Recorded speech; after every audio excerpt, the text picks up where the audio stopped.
नमस्कार, मी वैशाली. आपला नेहमीचा प्रश्न, मुलांसाठी पौष्टिक आता बनवायचं तरी काय? त्याचं उत्तर आजचा हा पदार्थ. गॅस शेगडीच्या छोट्या बर्नरवर कढई तापत ठेवली. गॅसची ज्योत मध्यम आहे आणि या कढईत 2 कप ओट्स घेतलेले आहेत.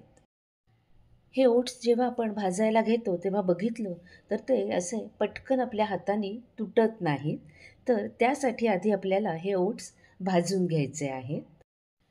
आपण हा नाश्ता बनवताना कमीत कमी तेलाचा वापर करतोय, त्यामुळे ओट्स आधी भाजून घेणं हे गरजेचं आहे. मध्यम आचेवर हे ओट्स भाजायला मला 8 मिनटं साधारणपणे लागलेली आहेत. ओट्स भाजण्यापूर्वी आणि भाजल्यानंतर रंग कसा बदललाय ते दाखवतेय. डावीकडे भाजलेले आहेत, उजवीकडे न भाजलेले आहेत. भाजलेले हे ओट्स पूर्णपणे गार करून घ्यायचे. पूर्णपणे गार करून घेतलेले हे ओट्स आहेत आणि आता बघितलं तर हे बघा, हाताने अगदी सहज ते असे तुटतायत. याचा अर्थ आपले ओट्स नीट भाजले गेलेले आहेत. याची आता मिक्सरमधनं बारीक पावडर करून घ्यायची आहे. घाई गडबडीत नाश्ता बनवण्यासाठी ओट्सची अशी पावडर जर का आपण करून ठेवली तर 15 दिवस फ्रीजच्या बाहेर हवाबंद डब्यात ती सहज राहते. गॅसच्या सगळ्यात छोट्या बर्नरवर कढई तापत ठेवली. कढईत तेल घातलेलं आहे आणि गॅसची ज्योत मध्यम आहे. तेल तापत असतानाच घातलंय आलं लसूण हिरव्या मिरचीची पेस्ट. यांचा कच्चेपणा निघून जाण्यासाठी अर्धा मिनिट परतून घ्या. नंतर घालायचा आहे बारीक चिरलेला कांदा, बारीक चिरलेला फ्लॉवर, बारीक चिरलेली ढोबळी मिरची, बारीक चिरलेला श्रावण घेवडा, बारीक चिरलेला कोबी, बारीक चिरलेलं गाजर आणि किसून घेतलेलं बीट.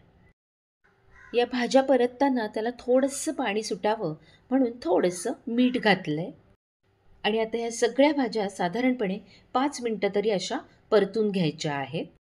कमीत कमी तेलात हा नाश्ता बनवायचा असेल तर मी सांगते त्याच पद्धतीने जा. भाज्या कच्च्याच ठेवल्या तर मात्र हा पदार्थ चांगला लागणार नाही. परतलेल्या भाज्या आता एका ताटलीत काढून घेते. याच्यात घालायचा आहे गरम मसाला, बडीशेप पावडर आणि या सगळ्या भाज्या व्यवस्थित मिळून याव्या याच्यासाठी आपण इथे बटाटा उकडून किसून घेतलेला आहे आणि हा गरज पडेल तेवढाच इथे आपण वापरणार आहोत. आत्ता सुरुवातीला मी अर्धा कप उकडलेला बटाटा घेतला आहे, बाकीचा हा तसाच बाजूला ठेवून देते. नंतर घालते अर्धा कप किसलेलं पनीर आणि आता ह्याच्यात हे भाजलेल्या ओट्सची पावडर घालायचे. पावडर पण आपल्याला लागेल त्याच प्रमाणात आपण घालणार आहोत. सुरुवातीला मी अर्धा कप पावडर घेतलेली आहे. नंतर घालते बारीक चिरलेली कोथिंबीर. एकटी शूटिंग करत असताना कधीतरी माझ्या हातून काहीतरी घोळ होतातच, तसं आत्ता झाला आहे. काही पदार्थ घालायचे राहिले ते आत्ता इथे घालून घेते. तर इथे अजून थोडंसं मीठ घालते. लिंबाचा रस घालायचा आहे आणि आता हे मिश्रण मळत असताना मला असं वाटतं आहे की याच्यामध्ये अजून मला थोडीशी ओट्सची पावडर हवी आहे, म्हणून मी ती इथे वापरते. इथे मी अजून पाव कप ओट्सची पावडर वापरली आहे, म्हणजे एकंदरीत आपण पाऊण कप ओट्सची पावडर या मिश्रणासाठी वापरलेली आहे. थोडंसं दाण्याचं कूट आणि थोडीशी साखरसुद्धा इथेच मी वापरते. आता मिश्रण व्यवस्थित एकजीव करून झालेलं आहे. आता आप्पे पात्रात साधारण बसतील अशा आकाराचे या मिश्रणाचे आपल्याला छोटे छोटे असे गोळे तयार करून घ्यायचे आहेत. लक्षात ठेवा, गोळा करताना तो अगदी व्यवस्थित असा एकजीव व्हायला पाहिजे. आता गॅस शेगडीच्या सगळ्यात छोट्या बर्नरवर आप्पे पात्र ठेवलेलं आहे आणि त्याच्या प्रत्येक वाटीमध्ये असं आपल्याला थोडं थोडं तेल घालून घ्यायचं आहे. आणि इथे मी रोटी क्रम्स घेतलेत. रोटी क्रम्स म्हणजे मी आधीही खूपदा सांगितलं आहे की आपल्या ज्या पोळ्या शिल्लक राहतात त्या पोळ्या मायक्रोवेव्हमध्ये किंवा ओव्हनमध्ये किंवा उन्हामध्ये कडक वाळवायच्या आणि त्याची अशी पावडर करून ठेवायची. तर ह्या रोटी क्रम्समध्ये हा प्रत्येक गोळा असा व्यवस्थित घोळवून घ्यायचा आहे आणि इथे तुम्ही रोटी क्रम्सच्या ऐवजी ब्रेड क्रम्स वापरलेत तरी चालेल. तोपर्यंत इकडे तेल तापलेलं आहे. आता आप्पे पात्रामध्ये हा एक एक गोळा असा ठेवत जा. मधलं जी वाटी आहे त्याच्यामध्ये मात्र सगळ्यात शेवट गोळा ठेवा, कारण तिथे उष्णताही जास्त लागते. आता अगदी एखाद्या मिनिटापुरतं ह्याच्यावर झाकण ठेवा. झाकण काढून घ्यायचं आहे आणि आता ही वरची बाजू जी आहे ती अशी आपल्याला खाली घ्यायची आहे आणि सगळ्या बाजूनी हे गोळे व्यवस्थित असे भाजले गेले पाहिजे. इथे मी ज्या भाज्या पाहिल्या आहेत त्याच्याऐवजी तुमच्या आवडीच्या सुद्धा भाज्या म्हणजे मशरूम असेल किंवा स्वीटकॉर्नचे दाणे असतील हे तुम्ही वापरू शकता.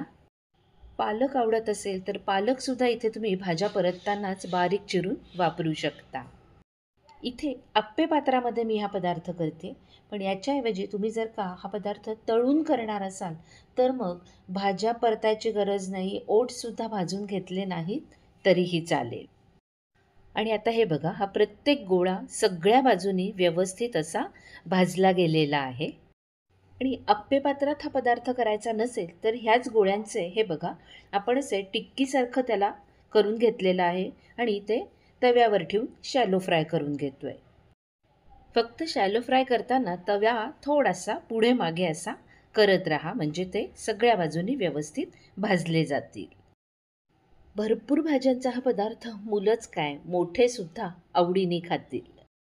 या मिश्रणात छोट्या आकाराचे 20 गोळे तयार झाले. व्हिडिओ आवडला असेल तर लाईक करा, कमेंट करा, शेअर करा आणि हो, चॅनल सबस्क्राईब करायला विसरू नका. भेटूया पुन्हा पुढच्या भागात. नमस्कार.